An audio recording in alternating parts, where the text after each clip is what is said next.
আগের যুগে আয়না ছিল না, খুব কম ছিল।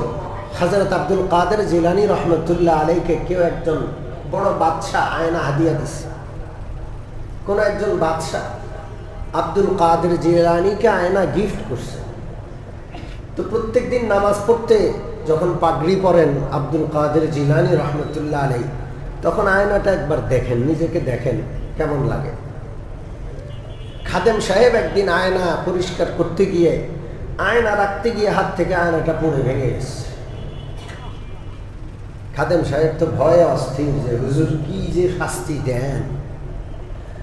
তো আব্দুল কাদের জিলানী রহমতুল্লাহ আলাই নামাজের আগে যখন পাগড়ি পরলেন, তখন খাদেম সাহেব এসে শরীর কাঁপতেছে ভয়ে, কিভাবে বলবেন আয়না ভেঙে গেছে।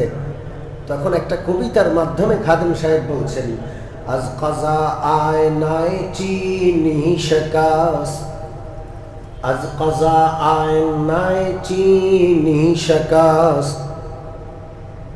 একটা পংক্তি বললেন, হুজুর আমার কোনো দোষ নাই, আমার কোনো ইচ্ছাকৃত কোনো সমস্যা না, আয়নাটা হাত থেকে নিজে নিজে পড়ে গেছে, এটা আসলে আল্লাহর দেওয়া তাকদীর।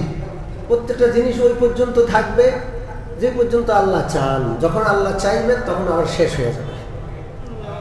হুজুর আমার কোনো দোষ নাই, এটা আল্লাহর ফায়সালা, আয়নাটা ভেঙে গেছে। মনে মনে ভয় যে হুজুর নিয়ে এমন রাগ করবেন না পিটা দেন।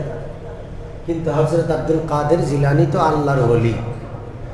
আমরা সাধারণ মানুষ ক্ষতিগ্রস্ত হইলে যতটা পেরেশান হই, আল্লাহওয়ালারা অতটা পেরেশান হয় না।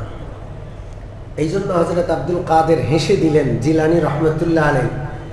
আর দ্বিতীয় পংক্তি, কবিতার দ্বিতীয় পংক্তি তিনি হেসে আবৃত্তি করলেন, খুব শুদ আসবাবে খুদ বিনি শিকাস্ত, খুব শুদ আসবাবে খুদ বিনি শিকাস্ত। হেসে বললেন খুব ভালো হয়েছে, ভেঙে গেছে তো কি হয়েছে, খুব ভালো হয়েছে। কারণ আমি আমাকে এটা দিয়ে দেখে আসবাবে খুদ বিনি খুশি হইতাম যে আমি তো অনেক সুন্দর, আমি তো দেখতে অনেক স্মার্ট। নিজেকে দেখে খুশি হওয়া এটা ভালো না, সবসময় নিজের ব্যাপারে ভয় থাকা ভালো। ঠিক কি ঠিক না?